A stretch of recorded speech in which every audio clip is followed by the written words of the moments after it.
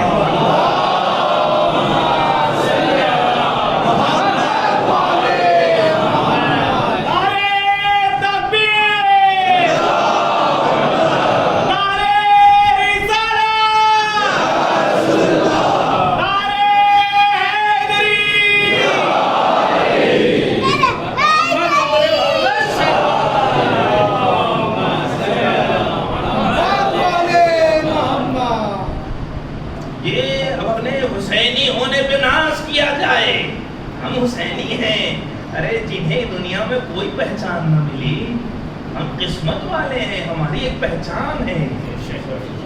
جب بھی عدل کی بات آئے گی حسین کو یاد کیا جائے گا، جب بھی ظالم کو ختم کرنے کی بات آئے گی حسین کو یاد کیا جائے گا۔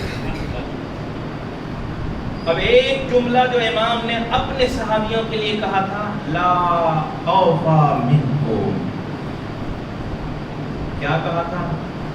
جیسے صحابی مجھے ملے نہ میرے نانا کو ملے نہ میرے بابا کو ملے۔ کیا فرق ہے دونوں کے صحابی میں، دونوں کے ناصر و مددگار میں کیا فرق ہے، دونوں کے صحابیوں میں کیا فرق ہے؟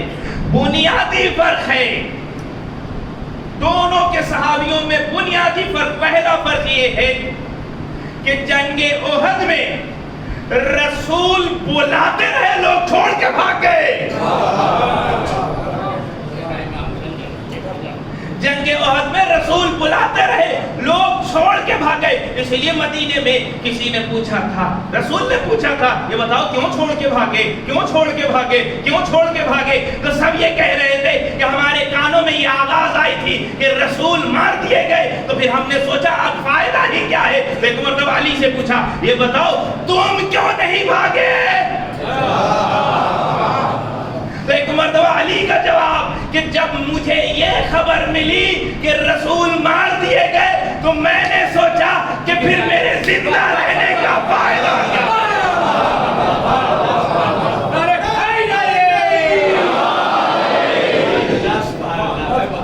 پھر میرے زندہ رہنے کا فائدہ کیا ہے؟ یہ ایک صحابی وہاں چھوڑ کے بھاگ رہے ہیں، ذرا حسین کے صحابی، شب عاشور چراغ گل ہے، چلے جاؤ۔ اللہ ایسے امام حسین کہہ بھی رہے ہیں، میں تم سے کہہ رہا ہوں تم اپنے بیوی اور بچوں کو لے کے چلے جاؤ، تاکہ اگر کوئی پوچھے تو یہ نہ کہنا کہ میں اپنی مرضی سے بھاگ رہا ہوں نا۔ دو چیز ضمانت بھی دی، تم اگر اپنے بیوی اور بچوں کے ساتھ چلے بھی جاؤ گے تو میں جنتی تمہیں بناتا ہوں۔ یہ دو، ایک دوسرے یہ کہ تم جا سکتے ہو، تم پر اختیار ہے۔ اللہ اکبر، جب یہ چراغ کو روشن کیا گیا تو ایک بھی جانے والا نہ ملا، مگر یہی امام حسین رات میں کہہ رہے ہیں سب سے چلے جاؤ، اور دن کے اجالے میں کہہ رہے ہیں حل من ناصر ینصرنا۔ رات میں بھگا رہے ہیں اور دن میں بلا رہے ہیں، کیوں؟ سب آگے آ جائیں اگر دھیرے دھیرے، آج آخری مجلس ہے۔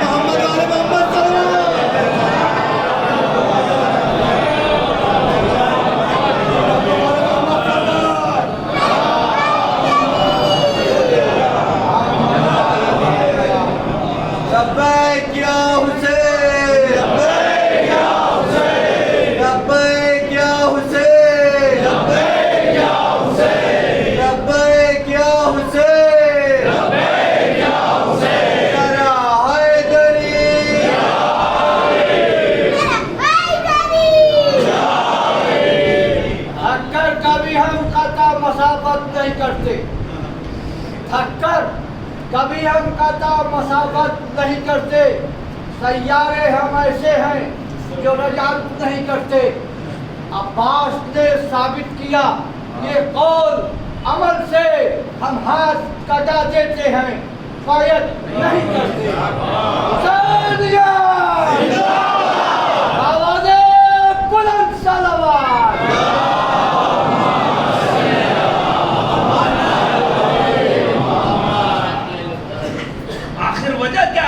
رات میں کہہ رہے ہیں جو چاہے چلا جائے، راستہ بھی بتا رہے ہیں کہ دیکھو اگر جانا چاہتے ہو تو اپنے بیوی بچوں کو لے کے چلے جاؤ، مگر دن کے اجالے میں کہہ رہے ہیں حل من ناصر ینصرنا، آ جائے جو چاہے وہ آ جائے۔ کیوں؟ اس لیے کہ حسین یہ بتانا چاہتے تھے کہ کوئی بھی غلط آدمی میرے لشکر میں رہنے نہ پائے، اور دن کے اجالے میں یہ نصرت کا دعویٰ کر کے یہ بتانا چاہ رہے تھے کہ کوئی بھی اچھا آدمی غیروں میں رہنے نہ پائے۔